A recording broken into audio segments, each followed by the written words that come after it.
morning, the Honorable Professor Insinyur Indri Astuti, MSI PhD, Rector of Universitas Persada Indonesia YAI, the Honorable Dr. Mashruhin, Vice Rector 3 for Students Affairs of Universitas Persada Indonesia YAI, Insinyur ST Trikaryastoto, MT, Director of Institution of Entrepreneurship Development of Universitas Persada Indonesia YAI, Dr. Uwis Puspita Dewi, MSI, Vice Director of Research and Community Services of Universitas Persada Indonesia YAI, Profesor Dr. Eric S. Parila, Vice President for Research, Community, Social Development, and Internationalization of Northwestern University, Mr. Mark Dio F. Falcon, OIC, College of International Hospitality and Tourism Management of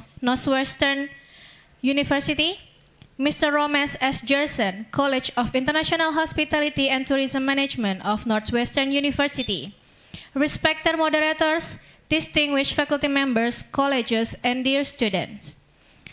My name is Rahayu Zulfa, and it is my honor to serve as Master of Ceremony and welcome you all to today's general lecture titled Social Entrepreneurship in Southeast Asia, Trends, Challenges, and Opportunities. It is a pleasure to have representatives from Faculty of Communication, Faculty of Economic and Business, Faculty of Technology, and Faculty of Psychology from Universitas Persada Indonesia. Your presence reflects our shared commitment to knowledge exchange and international academic collaborations. Today, we are especially honored to welcome our invited speaker from Northwestern University, along with student delegates. Join us for this cross-cultural learning experience. Before we begin, kindly ensure your mobile devices are set to silent mode, and for documentation purposes, this event is being recorded. Ladies and gentlemen, without further ado, let us begin our agenda. To honor the spirit of collaboration between Indonesia and the Philippines, we will now listen to the national anthem of Indonesia, followed by national anthem of the Philippines. Ladies and gentlemen, please rise.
Mga kababayan, ang pambansang awit ng Pilipinas.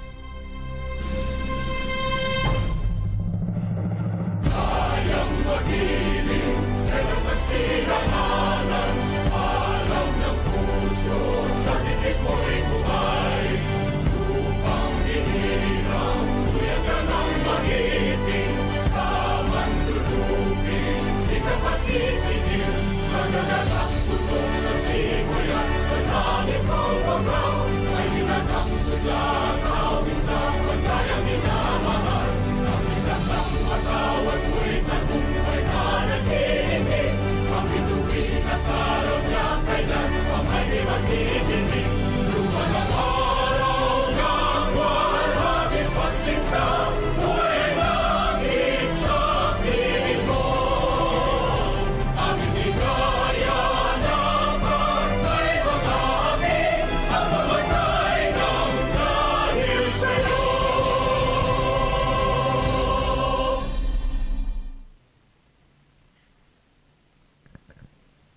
Ladies and gentlemen, thank you. Please be seated. To continue our program, I would like to invite Dr. Khairul Anwar, Director of International Office from Universitas Persada Indonesia YAI, to deliver the opening remarks. To Dr. Khairul, the stage is yours.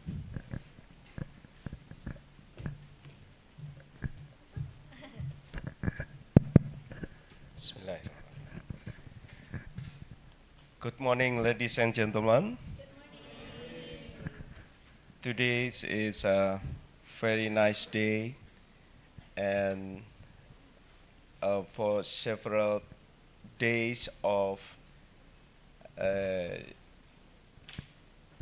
delegation from Philippines who visit us and share their knowledge, share their experiences, and also shares the future internationalization. We highly respect for such kind of effort, hard effort from Philippines to come over to Indonesia. And today, I believe, the last day for activities in this university, I believe, but this is not least, yeah. Hopefully, we will continue such kind of program in the future. And to be honest with you, when I visit Northwestern University, I was there, it looked like my home. So hopefully you are here, hopefully it's like your home also. I'm very, very like very interesting when I'm visiting there, and also I get so many friends over there, and you know, very unfortunate that today maybe we will, you know, we will say goodbye. Then, but this is not the last day for visiting. Actually, in the heart, we are still get along. We are still a brotherhood and sisterhood. Yeah. So hopefully, in the future, the nice collaboration will be sustained for the future.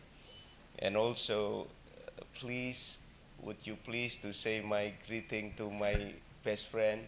I forgot his name.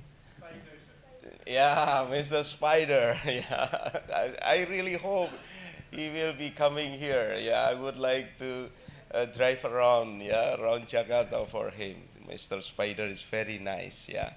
All right. So, for my dear student from YAI, please pay attention. This is very beautiful term of seminar for today, which is Social Entrepreneurship in South Asia, Trend, Challenges, and Opportunity. I would like to suggest that for the future, suppose you can implement your entrepreneurship, this must be very, very good for you all. Rather than seeking a job, everything, everywhere, seeking a job, I think it's better we stand up by ourselves. So I think this is much, much better.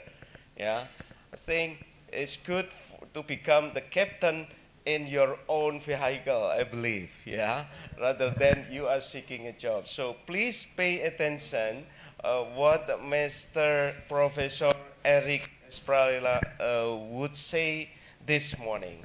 Try to get the best lesson from him, and please do not be hesitate to ask the question. Yeah, hopefully in the future we can establish entrepreneurship between Indonesia and Philippines. Yeah, for instance, like we are selling something to Philippines and then we importing the good from Philippines. I think it's much better. Yeah, for implementing our lesson for today. And I believe our good intention for this morning will be getting very, very appreciated for everybody, and then believe me that this activity will be blessed by the gods. Yeah, Thank you very much, and good luck for your endeavor in the future. And hopefully, we can sustain our responsibility. Yeah, we can maintain our relationship. Yeah, we can maintain our relationship sustainability in the future. Thank you very much. God bless you all.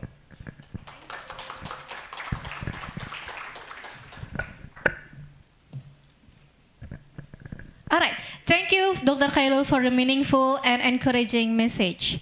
Ladies and gentlemen, we will now proceed to the keynote lecture. We are honored to welcome Professor Dr. Eric Esparilla from Northwestern University. And this session will be guided by our moderator, Dr. Owis Puspita Dewi, MSE. To moderator and speaker, the session is yours.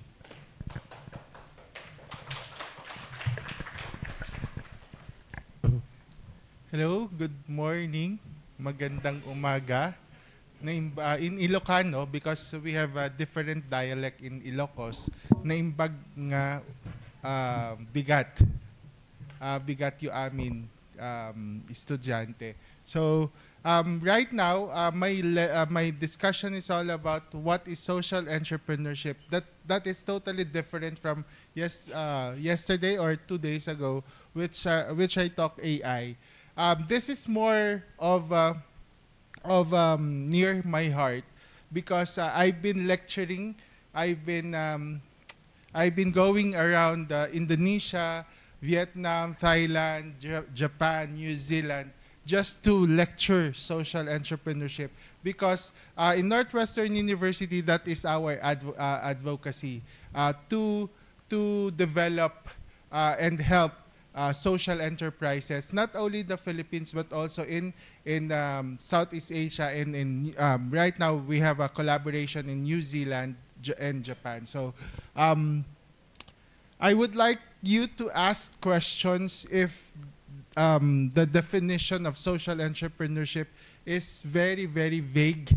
So what's the difference of ordinary enterprise? What makes it social entrepreneurship or social enterprise? We will learn that today by giving some examples. I will show you some videos later on of social enterprises. What makes it different from the ordinary enterprises? Before we start, let me see hands of who wants to be entrepreneurs in the near future when you graduate.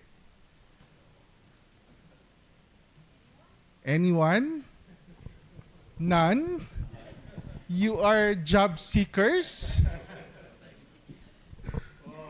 The restaurant, my students, 3, what particular enterprise are you thinking or considering?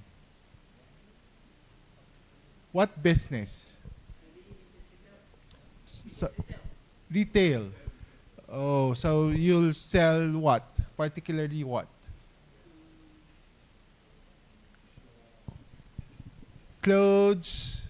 Because me, I've tried several enterprises. I have a dormitory in the Philippines, 4-story dormitory near school. So my target market would be students of Northwestern University, and I did computer shop before, but it closed now. I did also milk tea or boba tea in the Philippines, and right now my latest venture is all about ice cream, yogurt ice cream. So, yeah. So basically, what particular area in business would you like? Retail, what product would you like to sell? Clothes, food, makan, food? Yeah, basic food. So how about only one is considering to be entrepreneur when they graduate? Only one? You know that it's very hard or difficult for you guys to seek jobs because competition is very intense. If you don't have any any good grades, unfortunately, the chances are very, very slim.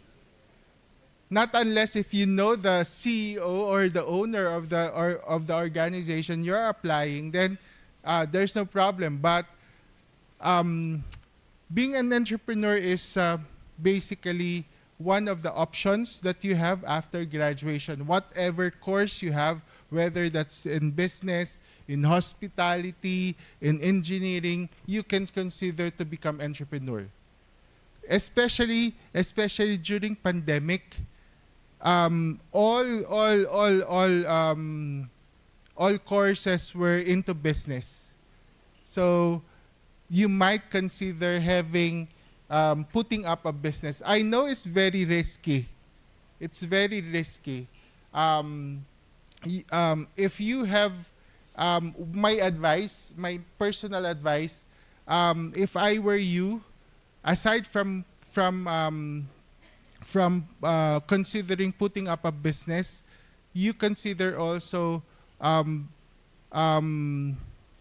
employment and business, so that you can augment your income. That is my advice personally. You should work plus business if you want more money. Okay? So the employment is for fixed income. At least you are secured of a fixed income.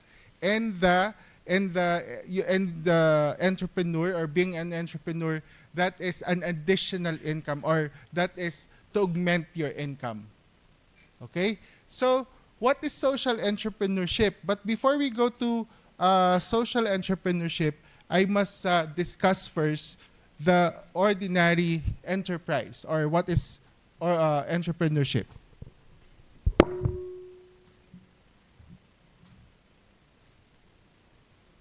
So, according to the father of entrepreneurship, John Baptiste, it combines your 4 factors of production. That is land, labor, capital, and the entrepreneur. So 4 factors of production in your economics, in your who's business here? Students, what are your courses? Business, engineering, communication, psychology. So you don't have any economics as such a subject? So economics and business. So you know the 4 factors of production. These are land, labor, capital, and entrepreneur. Entrepreneurship combines the 4 factors of production by introducing a new product, that is invention, or to increase the beauty of an old one to produce a greater economy. That's innovation.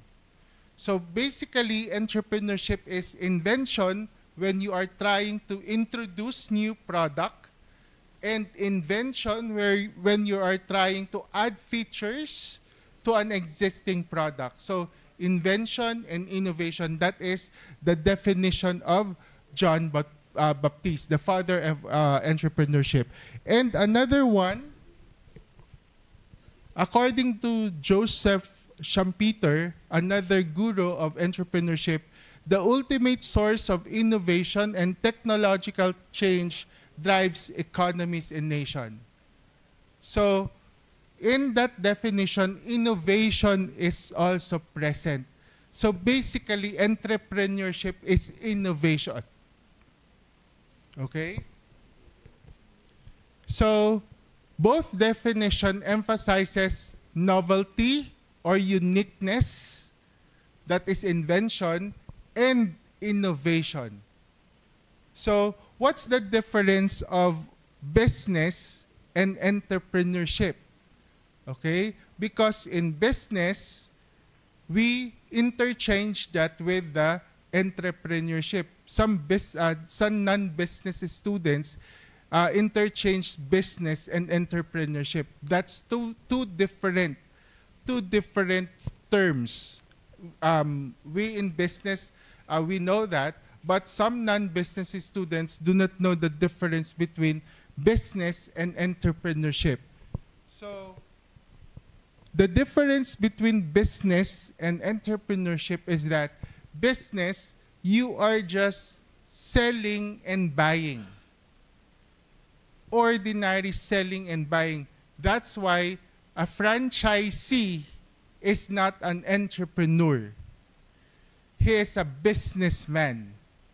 Because businessman just copies an existing process, an existing product.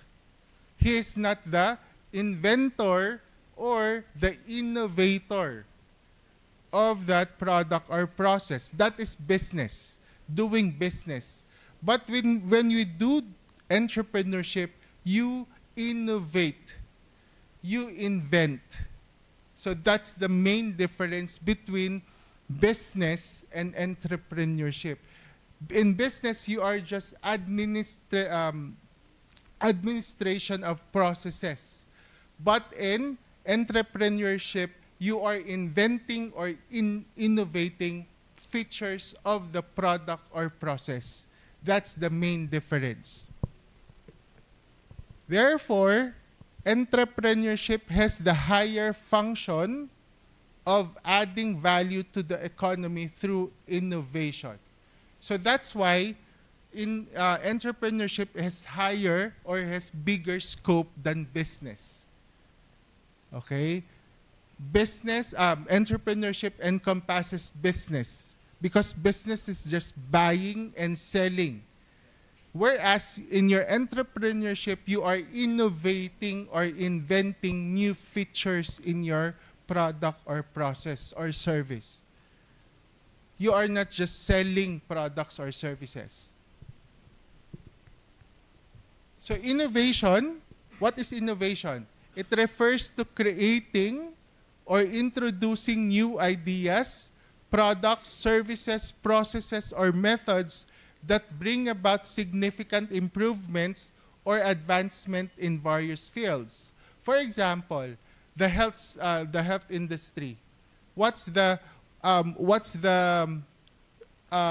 vaccines, for example, your COVID vaccines? Without innovation, those vaccines were not invented. For example, in medicine also, robotics. You know that in some areas of the world, robots are now the ones operating, that not the human doctors, but robots do the operations. For example, the heart transplant, not human doctors, but robots. That's invention or innovation. And that is entrepreneurship because it provides profit. You know that Pfizer, the one that invented COVID vaccine, earns a lot of money, earns a lot of royalty because of that vaccine. So it's an enterprise. Pfizer is an enterprise. You invest, that is research and development of the vaccine, and then the profit will come after. So that is entrepreneurship. Okay? So, what is social entrepreneurship? What makes it different from an ordinary enterprise or entrepreneurship? Of course, we know that in entrepreneurship, it's geared toward value addition.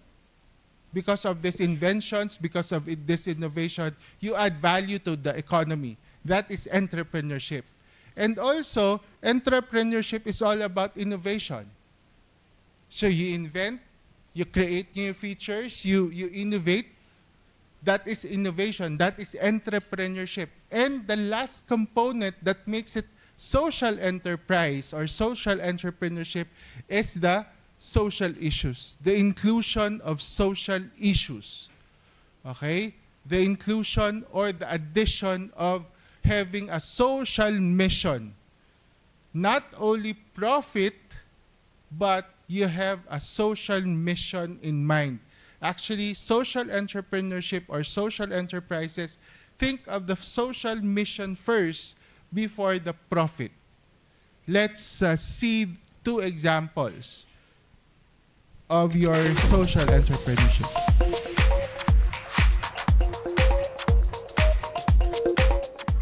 A social enterprise, like a traditional business, uses business principles in order to gain financial profits. But more than that, they also help solve a social, environmental, or cultural problems. For me, a good social entrepreneur has, number one, a strong burden to help solve a problem in society. So that's a social mission. That provides them the passion and the grit to continue what they're doing. Mori Notes is a social enterprise that creates innovative storage solutions, and we provide women work that they enjoy doing, work from home opportunities, and work that is meaningful. Most of our products are multifunctional, like the purse book. It's a purse with a notebook, and then dual zip purse. It's a wallet with a cell phone holder. We are targeting mothers who need to have additional income for their family, and we want to prevent them from going out of their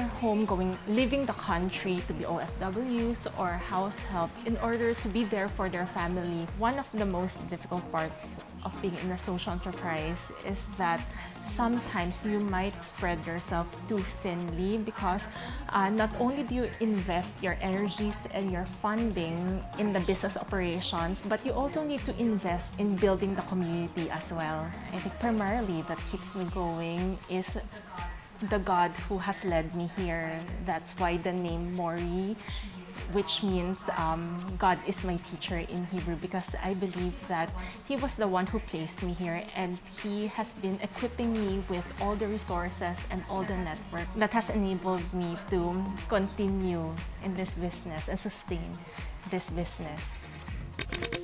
Okay, that's one example. That's one example. Another example is the Gawad Kalinga. Okay, sir? What is courage? What gives one strength to inspire? Let's talk Women Talk. Chilka Alvarez is a public defender who's traded the bench and bar for grass and goats. With no experience, she started a cheese-making social enterprise at the Gawad Kalinga Enchanted Farm, a center for social innovation in the Philippines. Amazingly, her company Gourmet Queso has in a short time managed to produce award-winning cheese products. Gawad Kalinga is a nation-building movement with the aim of providing homes for the homeless, land for the landless, and food for the hungry. But when I got here, it was just these rows of villages and lots of mud. So why did you start cheese making? To be perfectly candid, just really started as a joke. I saw, whoa, okay, there's a lot of grass. So why don't we have goats who would lawn mow the grass? And it kind of made sense then. It must have been part insanity, part stupidity, part premature midlife crisis. How many man-hours did you spend in the kitchen trying to make cheese? For the really good cheese that I think we produce now, it took us quite a while. Several weeks, maybe months. And now we offer 8 varieties. This is Maricel. She's our gourmet cheesemaker. When I feel like giving up, I think of our cheesemaker, Maricel. She's the reason why I stay on and do this in spite of all the hiccups. I'm happy to become my partner. She used to toil under the scorching sun every morning to sell her eggplants. But now she gets to work just a few meters from home, and she still gets to look after her kids and make so much more. Oh, the taste of the truffle is so strong, but so good. Thank you. This is one of the best cheese I've ever tasted. I think homemade cheese is just the best. Well done. Thank you. I'm glad you liked it. This is a Quezon Puti organic cheese. Can I have more? Yeah. I get a kick out of it every time people think it's imported from France or elsewhere. And I tell them, no, it's made by our Gawad Kalinga community partners. So what is empowerment to you? I think I could best describe empowerment by portraying what my community partner, Maricel, answered in her survey. Instead of putting the traditional, I hope to have more food on the table, she puts there, I hope we get a bigger kitchen so that our business would become more successful. She really feels she owns the business. She really has a stake in it. So that's empowerment for me. Thank you. Thank you. Chilco represents the wave of young, socially responsible Pinays, driven to make the Philippines a better place for all. Those are the two social enterprises that we have in the Philippines. So as you can see in the example, social mission. Okay?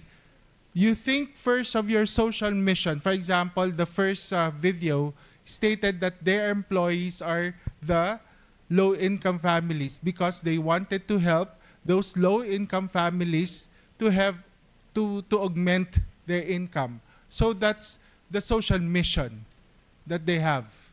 And the other one, the goat cheese, what's the social mission? The social mission is all about helping the cheesemaker from being poor and now becoming a more socially empowered person. So that's her social mission. That's the social mission of the of the cheesemaker, of the cheese owner.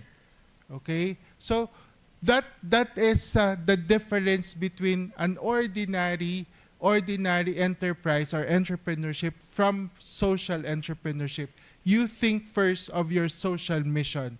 For example, sir, you said that you have yogurt ice cream. That is a franchise. So you're not enterprise. You're just a business. Because I said a while ago, I am just a franchisee, and franchises are not business, are not enterprise. Yes, but my employees are two women. One is dropped out from school because she doesn't have any money for tuition fee, and the other one is a mother. Okay, it's a mother that is struggling on how she will keep the family's income. So my social mission is to elevate the poor. So that is the thing that comes to me first before the profit. When I put up Chimi, when I put up my yogurt ice cream, I thought of helping those because I'm in the education sector. I thought of helping those who are dropouts to go back to school. And if my staff wants to go back anytime, she can take any course in Northwestern University, and I will pay him still, and then he will just be in the store, whatever free time she has. So that's my social mission. Though I am a franchisee, I thought of elevating the status of the poor people. So what other social mission can we have? So before we go to that, there's a difference between social enterprise, the traditional charity, and the traditional business. As you can see, for a traditional charity, it exists because of donation. Your traditional charity. Whereas your traditional business exists because of profit. But being a social entrepreneur, you exist because of a social mission and because of profit. Meaning, a social enterprise as compared to a traditional charity can exist because he should be profitable also. That makes it enterprise. And also, he has a social mission. That's why he is social entrepreneur. See the difference between traditional charity, traditional business and social enterprise. Any questions or clarifications? Do you have any questions? You understand? Am I talking too fast? Yeah. So, any questions, my dear students? My dear Indo students? This is my 5th lecture in no, sir. Because I also did lectures in UNPAD. So this is my 11th or 12th lecture in Indonesia. So I'm very comfortable lecturing in Indonesia with Indonesian students already. Any questions? Any questions between social enterprise, traditional charity, and your traditional business? You see the difference? Yeah? Okay. So social entrepreneurship is value addition, that's entrepreneurship, value addition, towards the end of shifting economic resources from an area of lower social satisfaction to an area of higher social satisfaction. So as an owner, you are not only the one that is being benefited from your business, but also you have other beneficiaries that makes it social enterprise. Don't you want to be of purpose? Of purpose, don't you want to be a human being with purpose? That you are not the only one becoming rich, but you are also helping others. The satisfaction is different. If you are not the only one becoming socially satisfied. That's why I'm very, very angry with the situation in the Philippines right now.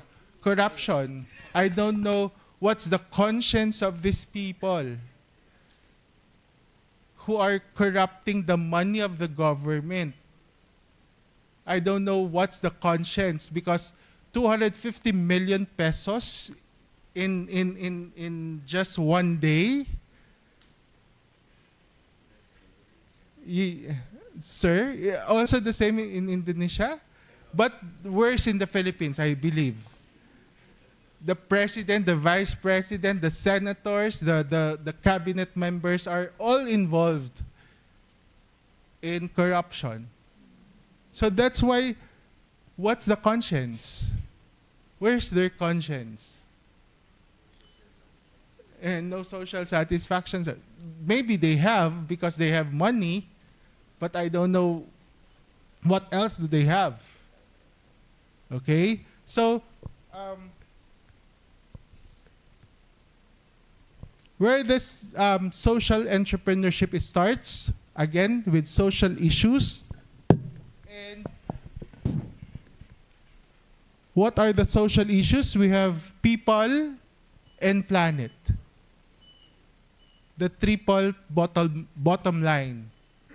People, planet, and profit. Disregard the profit, because social enterprise, the first thing that you should think is your social mission. So the people and the planet. And we have the 17 SDGs or Sustainable Development Goals as a basis of your social issues. With that 17, you can think of a business that answers one of those. That's how creative I believe the Gen Zs are.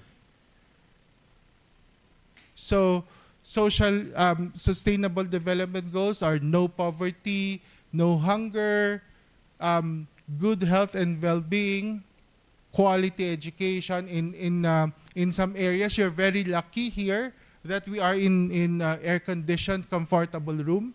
Some don't have this as comfortable as you are while studying. So these are the 17 sustainable goals. the basis of your social enterprise or your social entrepreneurship.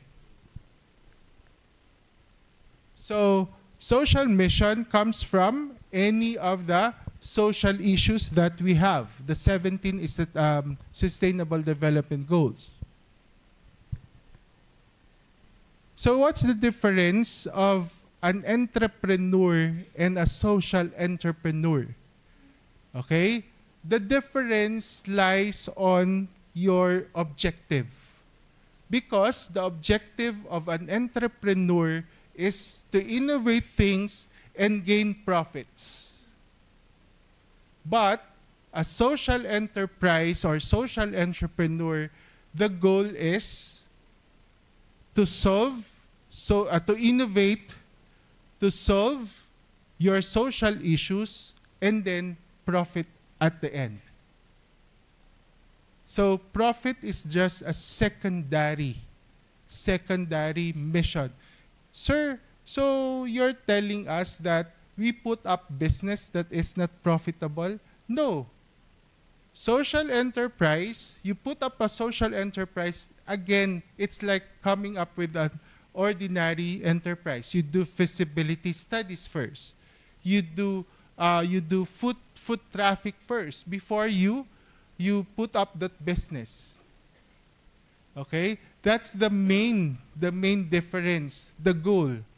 What is the goal of an entrepreneur? Innovate, gain profit. But a social enterprise or social entrepreneurship, the goal or the objective is to innovate so that he can solve social issues and then have profit at the end.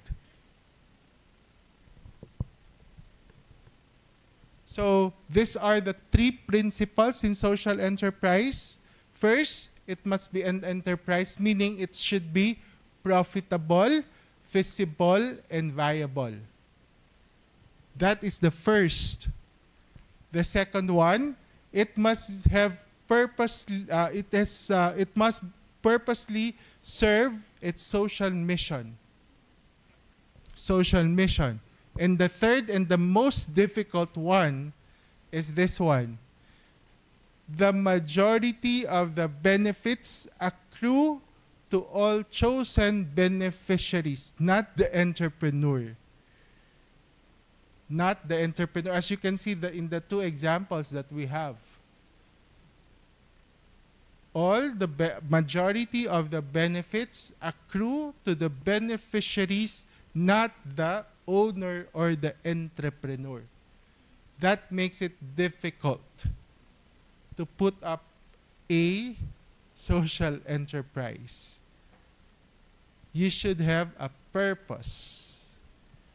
Okay? You should not be greedy like the corrupt officials in the Philippines. Ma'am, worse in the Philippines. Try us. From the president down to the kagawads. The kagawads are the lowest political. Even the SK or the youth politicians in the Philippines are very corrupt.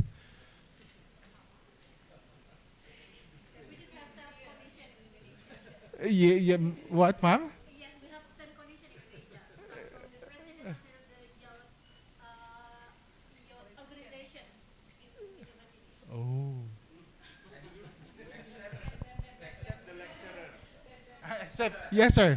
Being a lecturer doesn't have any money. Okay. So as you can see, though it's not that clear, this is the spectrum of social enterprises.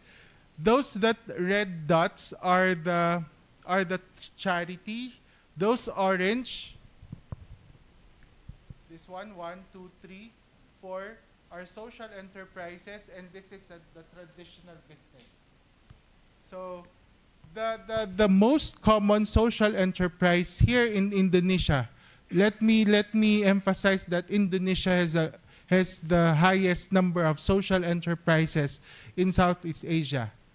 Okay? Are cooperatives or associations. Okay, the highest form of social enterprises are cooperatives and associations. So being a social enterprise or social entrepreneur, you wear different hats. First one, as a businessman. Second one, as an entrepreneur. And the third one, as a social entrepreneur. So you wear different hats. As a businessman, you should satisfy your stockholders or yourself as the entrepreneur. As the entrepreneur, you innovate or invent things, new inventions. And as a social enterprise or social entrepreneur, you are having this purpose or social mission. So what's the situation in ASEAN? Social enterprise is gaining significance in ASEAN and is increasingly viewed as one of the tools to sustainably assist the poor and vulnerable groups as they strive to improve their socio-economic status. The trust in our government in the Philippines is totally disrupted. That's why donors and donors are donating them into social enterprises or associations or cooperatives. The capital is being donated in that area, not with the government. Because once you donate your money in the government, here's the situation. For example, you donated 100 pesos. The government will deduct 80 pesos and 20 pesos will go to the beneficiaries. That's how bad corruption is. Okay? In fact, the ASEAN Secretariat has identified social enterprise as a means to help ASEAN achieve sustainable rural development and poverty eradication in the ASEAN Framework Action Plan and Rural Development and Poverty Eradication 2016 to 2020. Currently, there is no consensus on the definition of social enterprise. This is the main problem. There is no formal definition. We cannot define what is social enterprise or social entrepreneurship. Most social enterprises are self-identified or loosely classified as social enterprises through their membership in various social enterprises network. ASEAN with most social enterprises. The 4 countries are Indonesia, having the most number of social enterprises, cooperatives and associations. The second is the Philippines. The third is Thailand, and the fourth is Vietnam. So here in Indonesia, you have the most number of social enterprises. So I hope that Persada students would have an option of putting up a social enterprise because you have the most number of social enterprises.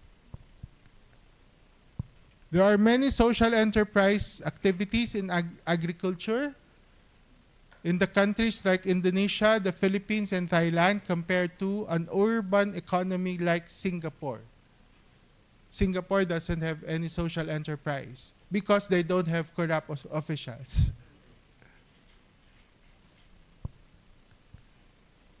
In Indonesia, like the Philippines, the country has a young and rapidly growing social enterprise sector, which includes you as the Gen Zs. So I hope that you can consider to put up a social enterprise once you graduate. The most popular form of social enterprise is cooperatives, especially in the agricultural sector. In the recent years, more individuals and groups have started to provide support services for social enterprise ecosystem. Just like the Philippines, the BPI, or the Bank of Philippine Islands, have supported the social enterprise framework. I hope that in Indonesia, the same. Key challenges faced by social enterprises include talent retention, market development, access to financing, and business registration issues. That's why the academe and the government plays a very important role in the development of social enterprises. The easier you can register your social enterprise, the more motivated you are, right? So the government should do something about that. Getting business permit, getting tax holidays. And the academe can partner with social enterprises to develop their market or to develop their product. That is the main reason why in Northwestern University we have put up iHub, or the Innovation Hub, so that we can help the social enterprises. Recommendations include creating a more business-friendly environment and more targeted governance and that support for social enterprises. So government and the academe has an important role in the development of social enterprises. So that's it. This is my lecture for my class in feasibility study. So thank you very much, and I hope that I encourage some of you, even one, to put up a social enterprise once they graduate. With that, ma'am, thank you very much.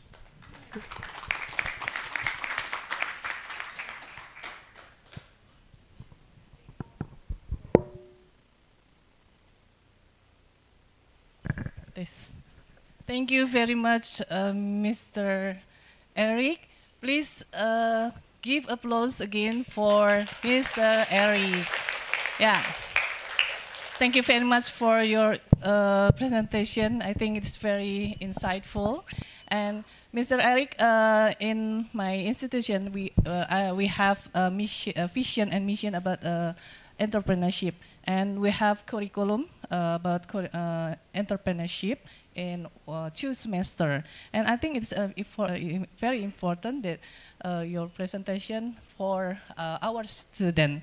Yeah, I think it is related with my presentation in one first day. Yeah, it's about community development tourism. How tourism not only for generating profit, but how to make a social change. Yeah, actually, I am a moderator in this session, but my job maybe in the end of after presentation of Mr. Eric. Maybe I want to give curriculum vitae of Mr. Eric. Mr. Eric is Vice President of 3 jobs, International Director, Research and Community Service, and also Social Development. And also about entrepreneurship. Yeah, I think the job of Dr. Khairul Anwar, job of ST Karyastato, and job of Dr. Sularso included one man. We can imagine how he is very busy and very much knowledge about entrepreneurship. Like say Dr. Khairul Anwar, please don't hesitate for students to ask, ask Mr. Eric about social planner. Before you all ask about the question, I want to give question first for refresh after a presentation of Mr. Eric. Could you explain about the difference of traditional charity, traditional business and social entrepreneurship. Anyone can explain? In Bahasa, I think, oh, okay. If you want answer in Bahasa, I think it's no problem. And Mrs. Julfa can interpret in English. Hello, my name is Fathul Karim. I think the difference between traditional entrepreneurship and social entrepreneurship is traditional entrepreneurship oriented to the benefits, and then the social entrepreneurship oriented to the social cost. I think that's it, the difference. Is it right? Yes, ma'am. Yes, ma'am. give applause. Okay. Yeah.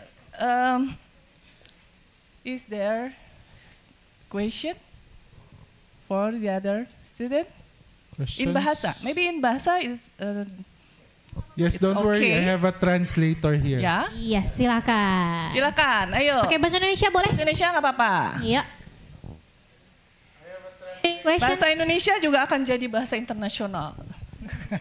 Katanya, rencananya. Ayo. Siapa yang mau tanya? Ya.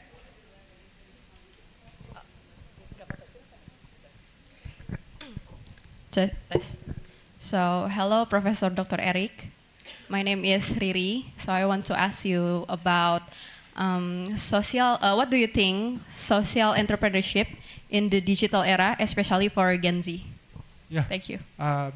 In digital era, I think you are very lucky. The generation right now is very lucky because Yes. it's easier for you. It's easier for you to come up with businesses that has a potential to become social enterprise. Why? Because of cashless transactions. You have already instant payment. Yes. Everything is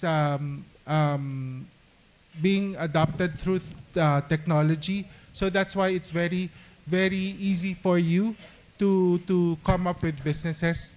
In terms of what kind of business you should put up this time, I think you go back with the basics. A food business cannot go wrong, especially in the Philippines and especially in Indonesia also, because people, even though how technologically savvy we are, we still need food. So that's why, if you notice, my last two ventures are in food, because based from the feasibility studies that I conducted, food is number one. We cannot survive without food, and I think retail, I think dormitory, I think other businesses can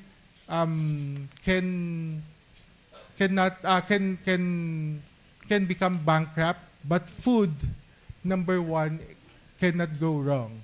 So if I were you, you think of an innovative product or an innovative food product that Gen Z's like. So for example, ramen, you innovate ramen. I've tasted your Indonesian ramen in one of the restaurants here, and it's good. So it's very spicy. It's very spicy, but the taste is good. So that's one innovation. You change the pork, because you cannot eat pork, to something like lamb or chicken. So that's an innovation, because you added some additional features in ramen.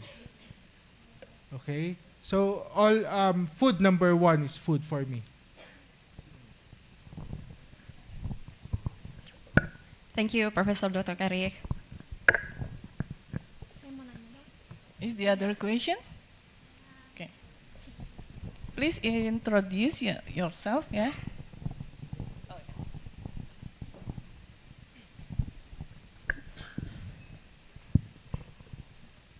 Hello, sir. My Yes, name is hello. Aktifan Purbaya. I'm from Fakultas Economy and Business.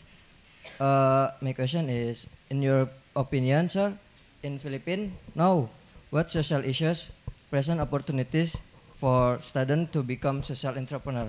And my family have a business food right now. Okay. Just it. Okay, thank Okay. you. Thank you. First one is what's the issues, the social issues that we have aside from corruption? I'm very angry with corruption. I don't know why. I'm very much affected with corruption, especially with the things that I'm reading in the social media, in the newspapers. Corruption is everywhere in the Philippines. So that's the number one social issue that we have. What opportunity? Opportunity of having funding, because right now the European countries help social enterprises. So that's one opportunity that I see. If we have a feasible and viable project, the rich countries like Europe, in Italy, for example, in France, they do have some funding on social enterprises. Research grants is also one opportunity that we can see, not only in the Philippines but also with Indonesia and other ASEAN countries, because really rich countries like in Europe help social enterprises development. So that's one opportunity that we have and that we should tap. Okay, so that's why I'm asking my students to do feasibility studies, to check on the viability of some projects, because we can apply. So that's the opportunity that we have. Thank you. Yeah. Ada lagi? Oh, okay. Please. Yes. Okay.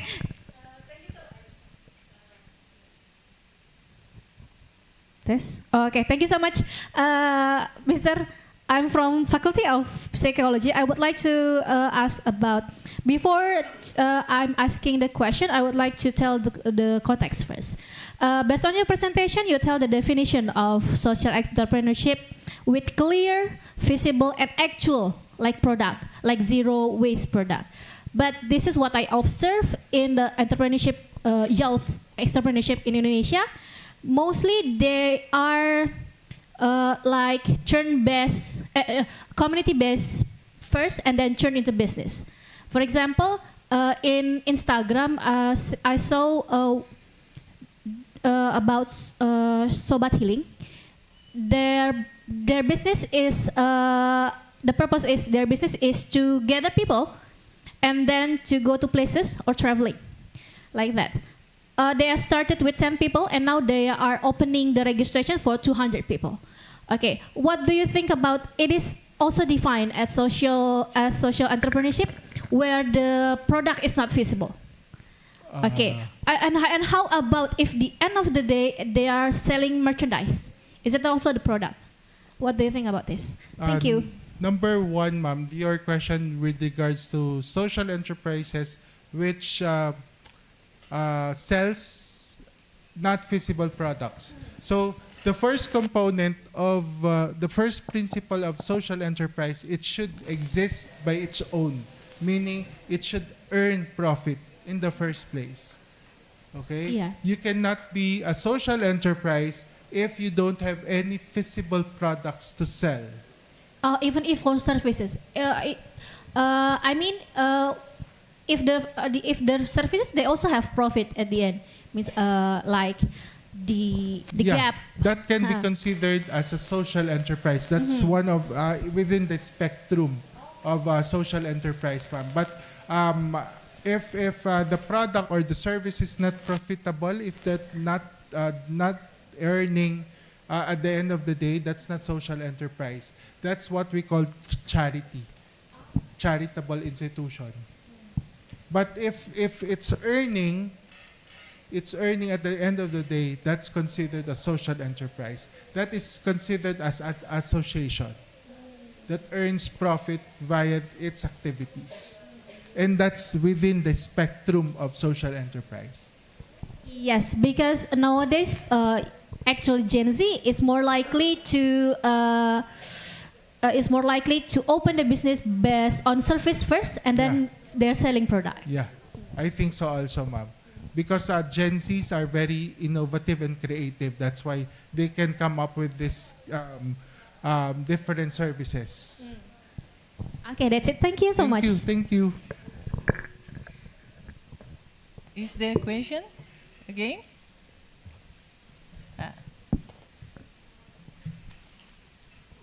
Please introduce yourself first.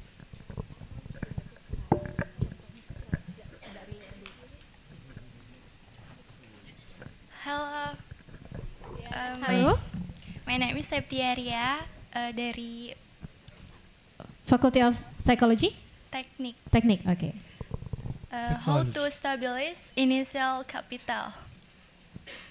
How to establish the initial capital? Yeah. Okay. So, as what you can see in the two examples that I gave, it's pure capitalization, meaning the entrepreneur. But there are, as what I've said a while ago, there are some grants for social enterprises. One grant, I believe, is in France.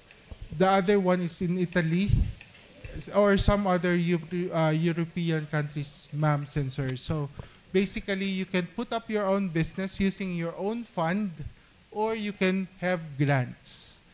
And I believe doing business with grants is more motivating than having your own money. Because if you just graduated, this is also my advice to you. Do not use your own saving in putting up your business. Because savings has different purpose. That's for emergency purposes. Okay? That is for emergency. I believe that in Indonesia there are some banks that lend money or capitalization for small enterprises, also with the Philippines. That's what I did with my business right now, ma'am. I loaned out just to put up this yogurt ice cream that I have. Yeah, thank you. Thank you.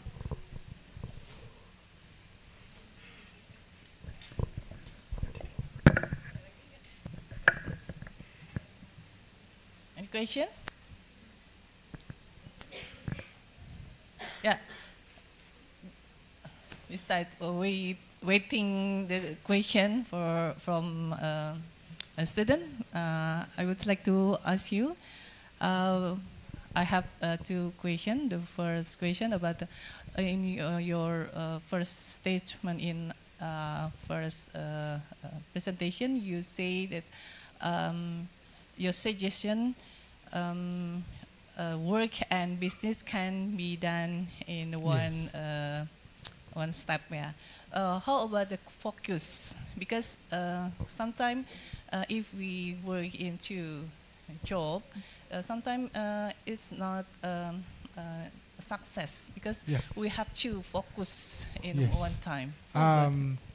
I believe time management is number one skill that you should have if you want to work and put up a business. Because based from experience, doing the two things really is exhausting. But since you are young, you have the energy. Yes, ma'am, the focus, sometimes I need to have meetings while thinking of my business. That's a disadvantage. However, I believe time management really counts, and having the right people to manage your restaurant or your business can also help. So choosing the right person plus time management. Yeah, maybe in my conclusion, do everything by young. And also, ma'am, sorry. And also, do business which you are passionate about. Passionate, yeah. But do not about do energy business. now. About energy, because young generation has A lot. Business. So instead of partying at night, you do your business. Yeah. So you manage your business, and I believe that having the passion, the passion. For example, I love eating. That's why I go into food business. That's my passion.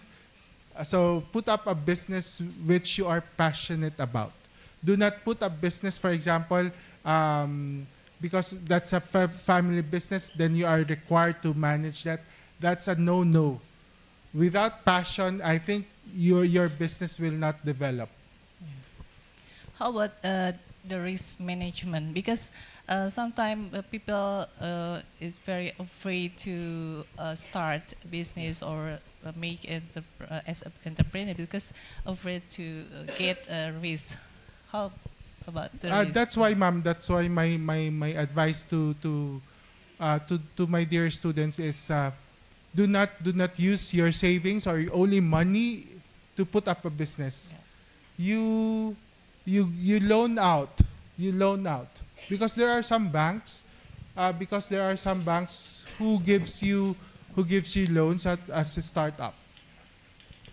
How about the interest from bank? Because if we take a loan from banks, it's there is interest that sometimes it's not balanced between profit and interest from banks.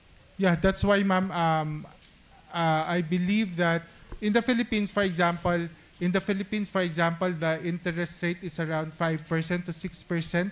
That's why it's very important for you to come up with the feasibility study first before putting up a business, because in the feasibility study, you can already gauge the percentage of profit as compared to your interest. Okay. Any question? Again? Yeah. I want to ask the student here who has business. Please, please angkat tangan. Who has business yourself? Please can angkat tangan juga. Yeah. Raise hand. Please raise hand. 1, 2, safety. 3. Only three. But actually, when we are student, I think it's no problem if we have a business. Yeah. Excuse me. Okay. Maybe Oh yeah. Please, Mr. Tri Karyastoto. Yes, Mr. Eric. Teman-teman mahasiswa, menarik kita mendapat pengetahuan tentang socialpreneur, sesuatu yang berbeda dengan entrepreneur gitu ya. Nah, bertanya ke Mr. Eric. I want to ask to Mr. Eric, this is different business about entrepreneur and socialpreneur. Different approach. If we just entrepreneur, product, selling, it's always different. What is your suggestion to first year to start to make feasibility study to start socialpreneur, because it's different with entrepreneur. It's all in between socialpreneur. Maybe you can describe your suggestion about this and your experience about this. Thank you. Yes, sir. My experience is when I lecture on social enterprise entrepreneurship, I thought of putting up a social enterprise because I cannot lecture without experiencing it. So that's why I put up a franchise, though my purpose is social enterprise. Number one is collaboration. Collaboration. I believe that I collaborated myself with banks because, as I've said, no, the savings, that's a no-no, or my only money, it's a no-no for me. So I collaborated with banks. I also did some research on what product is profitable for students because my business is within the university. So basically, I have a captured market already. So I've chosen putting up business in mall or in the university that I work from. So why I choose the university? Because it has a captured market. Though it's not when there's no classes, I believe there will be no customers as well. Not unlike malls, wherein every day there are customers. But however, in terms of the rent is too much in malls as compared when I put up my business in the school. So the rent, for example, is 115,000 in mall per month pesos, whereas in the school it's just 15,000. So see the difference, sir. So I think collaboration. Number two would be researching on what's the best location for your business and what product. And then of course choosing the right people to help you manage your business. It should your people should have aligned objectives as well. They should know that you are helping them, so they should help you in return in terms of the profit and in terms of taking good care of your business.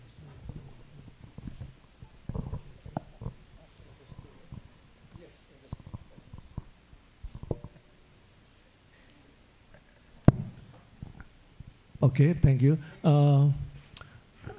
Bagaimana menyeimbangkan antara profit dan social impact? How to make balance about social impacts and profit? Thank you. Yeah, that's the question usually that is asked of me when I lecture on social entrepreneurship. What's the balance between profit and your social mission? I think the balance would be I balance it by putting up my social mission first. So I said, this is personal experience. I tell my people that, sir, they ask me, sir, will we open up? For example, tomorrow we have no students at campus. Sir, will we open up? I always say, yes, you should open up because your salary will be affected if you will not open the store. So even though there's no profit for me or minimal profit because there's no customers or there's no students, I open up just to help my people have salary at that day. So I think social mission first and then profit comes next. And so that's why I'm appealing to the different students that help the social enterprises. I know that social enterprises have more expensive products because they don't have economies of scale. So they cannot lower down their fixed cost. So there's no economies of scale. So I encourage the young people to support social enterprises here so that you can help the owners commit on their social mission, sir. Thank you. Just like Toms, if you know Toms, the slippers, the shoes, every shoe that you buy, equivalent of that is a slipper for poor people. So if you buy one pair of Toms, is Toms popular here? The shoes? Not really. Not really, ma'am. So, for example, Toms, that's a social entrepreneur. Every time you buy shoes on them, they promise to give one pair of slippers to a poor person. So that's their social mission, sir. So I encourage you to help social entrepreneurs. Okay, thank you. Okay, thank you, Dr. Yes, thank you, Khairul. Dr. Khairul Albar, for your presence. Is there no question? Any more questions, guys? Yeah. Thank you, Mr. Eric. I think it's enough, yeah, for the time. Thank you very much for your presentation. I think it's very insightful for our students, especially for entrepreneurship subject in curriculum our student, and I think it is related with our subject. For we teach about BMC. Yeah, BMC. In BMC there is a value proposition. In this value proposition, students have to find the value. What is your business? Start to find the value. Yeah, because sociopreneur is not only profit, but it is how to make social impact to community. But I think sociopreneur is not separate with a profit, because profit is also to make sustain business. Yeah, if entrepreneur don't to get a profit, it is a social charity, only social charity. Okay, please give applause for Mr. Eric. Yeah, time. Okay. Oh, okay. Ya, silakan. Udah hasil belum? Mr. ST Trikaryosoto, want to give a video? Izinkan saya mengenalkan lembaga pengembangan kewirausahaan. My institution is entrepreneurship development. So please let me to introduce my unit with video. Mas Yuni, mohon bisa di setel.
Okay, thank you very much.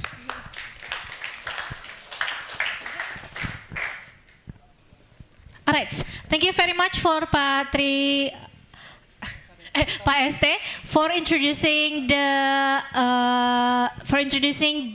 institutional of entrepreneurship development from UPIAE. So for you, young entrepreneur who wants to join or part be young entrepreneur in UPIAE, you can contact Pak ST to get guidance. All right.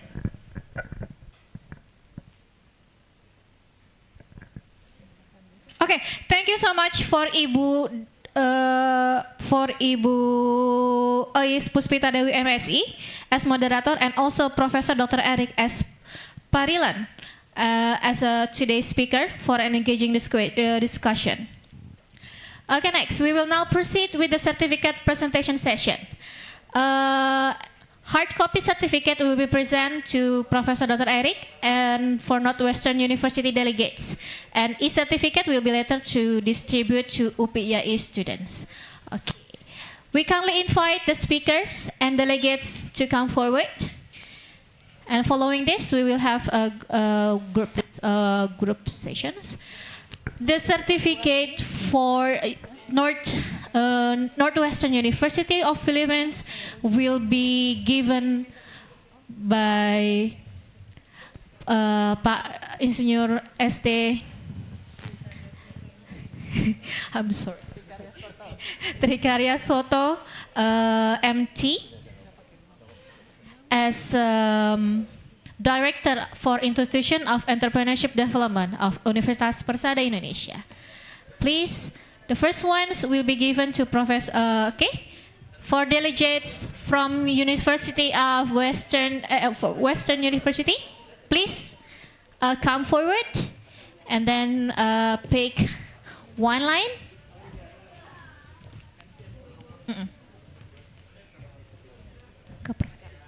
Okay, for certificate for Professor Dr. Eric S. Parila will be given by Bapak ST Trikarya Soto, MT, Director of Institution of Entrepreneurship Development of Universitas Persada Indonesia.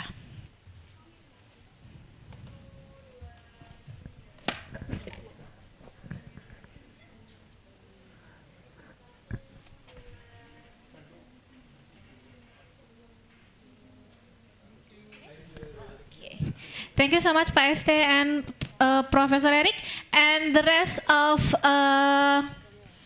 certificate will be given by Ibu Ais Puspita Dewi MSI, the Vice Director of Research and Community Services of Universitas Persada Indonesia, IAI.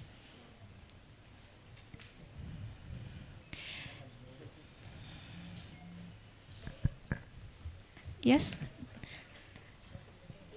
Nggak usah. Okay, and then for the students from Northwestern University also will be given by Ibu Ais Puspita Dewi. First, Mr. Lester John De Torado. And then Emuel R. Tolentino. Yes.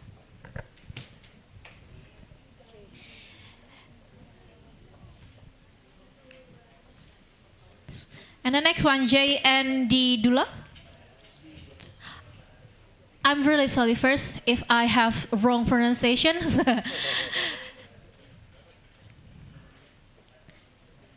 And then Mark Dio F. Palakon. Oh, okay. Mr. Dion is, yes. All right. And the next one, Alan Bumanglo.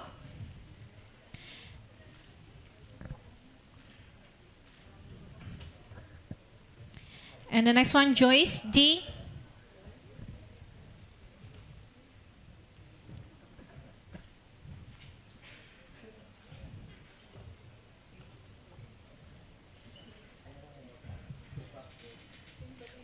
Yes, Kimberly, a patron.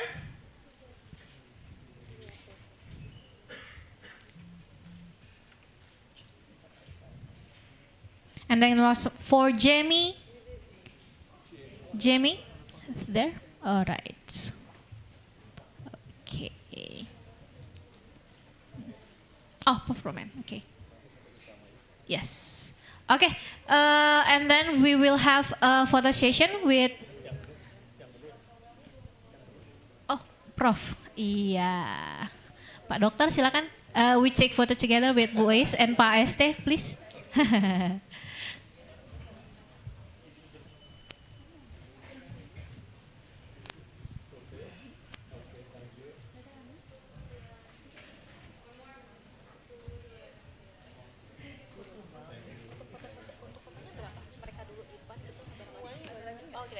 Okay, thank you so much for the delegates from Northern University of Philippines to joining our general lecture today.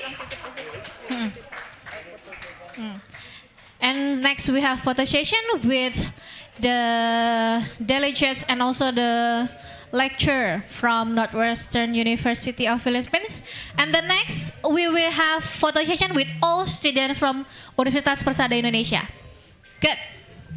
So don't go anywhere. We have photo sessions.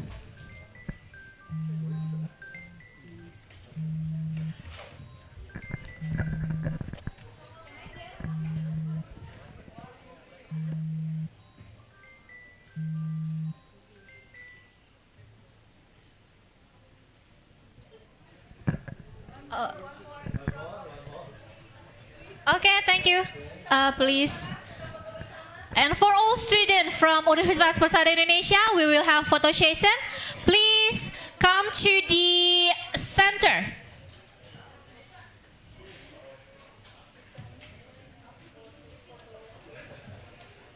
Please come to the center. All of you. Yuk, yang di pojokan saya pakai bahasa Indonesia nih. Yang di pojok kita ke tengah. Saya pakai bahasa Indonesia ya. Yang di pojok silakan ke tengah. Atau agak ke belakang misal kalau mau kelihatan.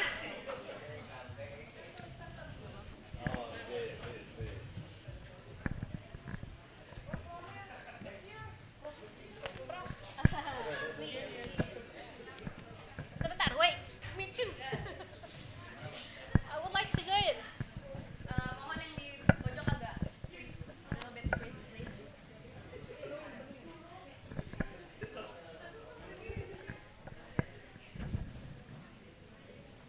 One more, please. Little bit space, please. Okay. Let me take a picture, please. 1, 2. One more. 1, 2. Little one more. 1, 2. Yeah, another pose, please. Thank you. Yes. Okay, thank you. All right. Okay, everyone, please may be seated again.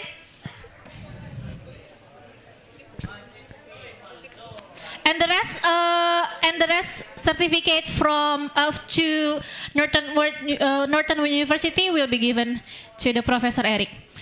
And for student from Universitas Persada Indonesia will be given e-certificate. Enggak ya? Oh no, I'm sorry. So